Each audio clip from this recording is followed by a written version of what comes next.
안녕하세요. 오만사입니다. 저는 결혼을 한 지는 2년 정도 되었어요. 8개월 된 아들이 하나 있는데요. 육아휴직 중이라서 곧 있으면 회사에 다시 출근해야 할 때였어요. 제가 산후조리를 하고 어린 아들을 키우느라 집안에만 있었는데요. 하나밖에 없는 시동생의 결혼말이 오고 가는 것을 저만 까맣게 몰랐어요. 남편도 그렇고 혼자 계시는 시어머니도 그렇고 시동생도 그렇고 제게 아무 말도 해주지 않았기 때문이었어요. 제가 출산한 지 얼마 되지 않았기 때문에 모처의 식당에서 저만 빼고 예비동서와 첫 만남을 가졌다는 것밖에요. 시어머니가 남편에게도 자잘하고 시시콜콜한 이런저런 얘기는 잘 하지 않으시는 분이셨어요. 일하는데 신경만 쓰인다고요. 상견례 때도 저는 어린 아들 때문에 참석하지 않았어요. 그때도 시어머니가 그러기를 바라셨었죠. 우리 우진이가 그 젊잖은 자리에서 울면 어떡하냐? 너는 그냥 우진이만 돌보고 집에 있어라. 저는 궁금해서 가고 싶었지만 굳이 그렇게 말씀하시니까 그러겠다고 했습니다. 남편에게 들어보니 동서가 될 사람은 현직 약사라고 했어요. 시동생이 대기업의 연구원으로 재직 중이라서 서로 잘 만났다 싶었어요. 남편도 그렇고 시어머니도 그렇고 무척 마음에 든 모양이었어요. 그런 후 한 달이 지났을까요? 갑자기 시어머니가 제게 전화를 하셔서 그러셨어요. 너 내일 별일 없지?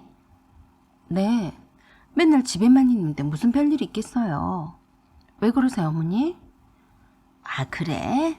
잘 되었다. 내가 내일 일찍 가서 말해주마. 그럼 내일 보자. 라고 하시고는 바로 끊으셨어요. 무슨 일이지? 무척 궁금했어도 별일이 없겠냐 싶었어요. 다음날 아침에 남편이 출근을 하자마자 어디선가 전화가 와서 받았더니 그러더라고요. 네, 여기 이삿짐 센터인데요. 백오동 1101호가 맞으시죠? 네, 근데 무슨 일로 그러세요? 네, 지금 이삿짐이 출발하니까 한 40분 후에 도착할 겁니다. 네? 도착하다니 뭐가요? 거기가 이승호님 댁이 아닌가요? 맞아요. 김말수님 집에서 이사를 갑니다.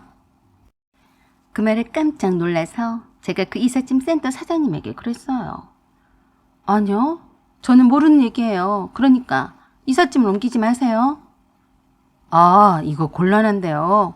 그럼 김말수님과 통화를 하신 후 연락을 주세요. 어떻게 하실지 10분 내로 연락을 주시지 않으면 기존 계약대로 출발할 테니까 그리 하세요.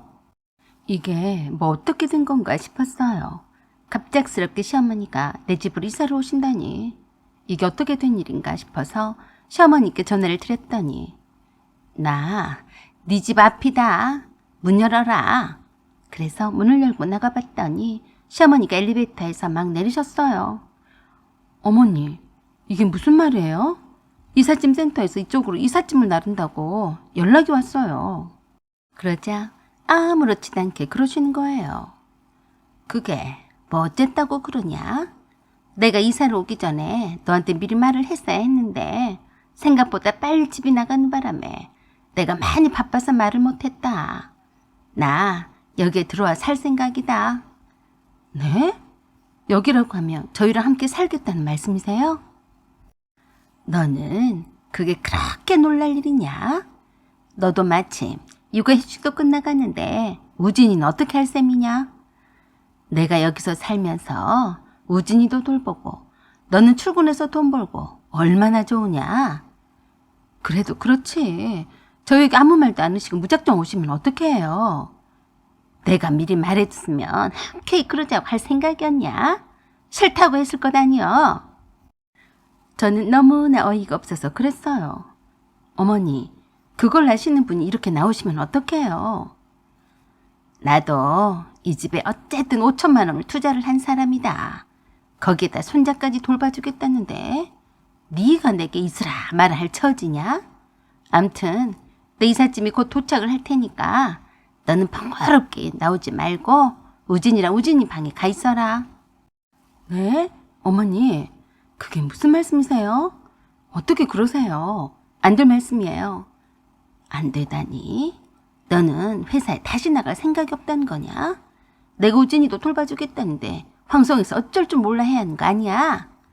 어머니, 제가 우진이를 어머니가 맡아달라고 부탁한 적이 없잖아요. 죄송하지만 안 되는 건 안 되는 거예요. 이사 온 거 취소하세요. 네가 뭐 한데 취소하라 말하냐? 집도 팔아버려서 갈 데가 없어. 참 무서운 세상이다. 시어머니가 아들 집에 오는데 며느리가 오지 말라고 하다니. 이건 또 무슨 경우야? 어머니, 집을 왜 파셨어요? 내가 팔고 싶으니까 팔았다. 내가 너한테 꼭 말해야 하냐? 시어머니는 아주 당연하다는 듯이 천연덕스럽게 이삿짐 센터 사장에게 전화를 하시더니 그러셨어요. 김 사장님, 빨리 출발을 안 하고 뭐해요? 빨리 오세요. 저는 복창이 터진 줄 알았습니다. 그래서 남편에게 전화를 했더니 회사에 막 도착하기 전이라며 전화를 받았어요. 우진이 아빠, 자긴 알고 있었어? 어머니가 집을 팔고 지금 우리 집으로 살러 오셨어. 이삿짐도 곧 도착한대. 뭐? 뭔 소리야? 그럴 리가 없잖아. 나한테 아무 말씀도 없으셨는데. 일단 끊어봐. 내가 엄마랑 통화를 해볼 테니까. 남편이 시어머니께 전화를 드렸는지 시어머니가 남편과 통화를 하기 시작했습니다. 수고냐? 그새도 우진이미가 바쁜 너한테 전화를 했냐? 하여간 속창아리가 없다.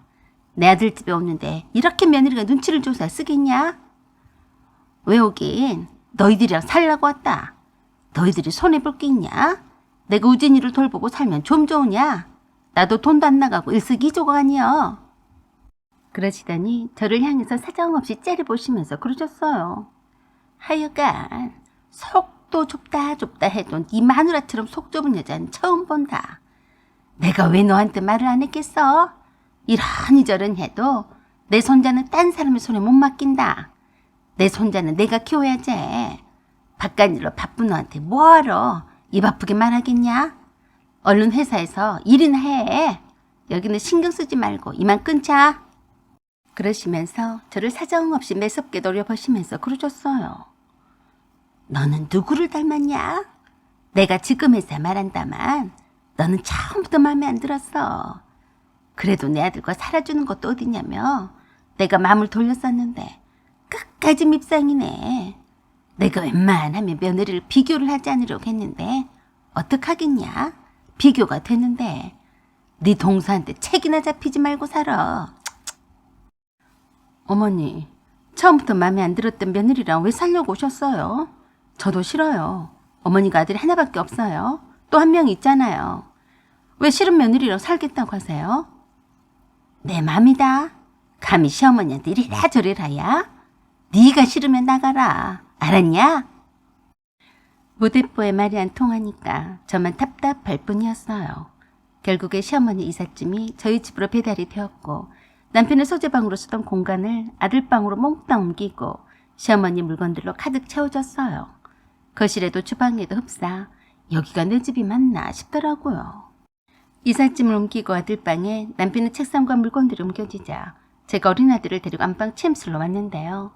잠깐 아들이 자는 틈에 안방 드레스실에 들어가서 옷을 갈아입고 있던 중이었어요. 시어머니가 욕실 문을 열어보더니 제가 없는 것을 확인을 한 후에 누군가와 통화를 마저 하셨습니다. 청력이 별로 좋지 않으신 탓에 통화음을 상당히 크게 해놓으셔서 스피커폰을 하지 않아도 웬만한 소린 다 알아들을 정도였어요. 오야, 승우야, 이제 말해도 된다. 행여나, 네 형수가 알까 싶어서 그런다. 네 형수한테는 절대로 비밀로 해야 한다. 알았어? 윤희한테도 그렇게 말해라. 알았냐? 엄마, 어떻게 숨겨요? 그런 말 말어. 네 형은 몰라도 네 형수가 가만히 있겠냐? 내가 집을 팔아서 너희들 집을 사줬다는데 가만히 있겠어? 약산 며느리 보게 생겼는데 그 정도는 내가 해줘야지. 약국도 차렸다는데 집은 내가 해주겠다고 하지 않았냐? 집도 하나도 없으면 자기 딸을 준다고 하겠냐? 이렇게라도 해야 남는 장사가 아니냐. 그러니까 암소리 말고 집이나 보러 다녀라. 네, 그렇지 않아도 받은 곳이 몇 군데 있는데요. 이번 주 내로 결정해서 계약할게요. 그래? 나도 궁금하니까 같이 가서 너희들 신혼집 구경 좀 하자.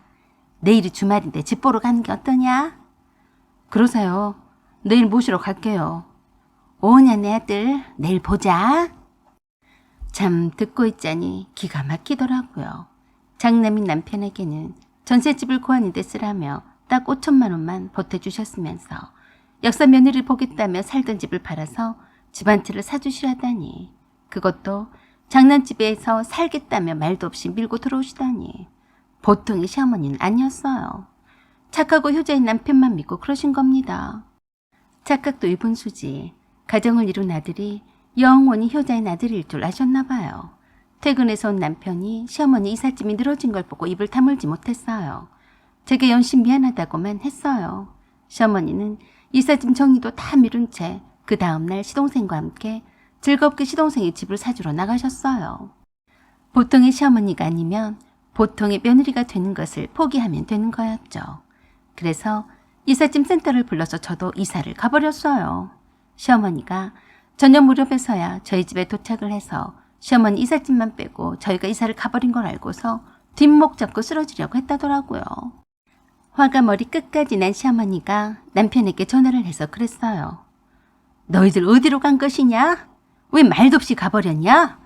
이런 법이 어디에 있어? 어머니, 죄송해요. 급히 가느라 미처 말씀도 못 드렸네요.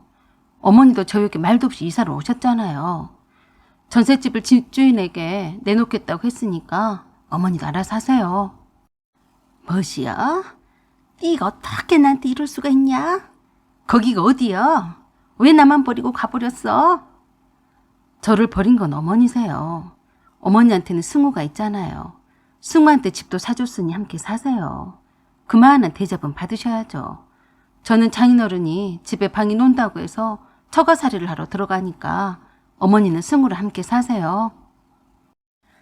저는 시어머니의 전화는 차단해버렸어요. 남편도 더 이상 시어머니의 전화를 받지 않았고요.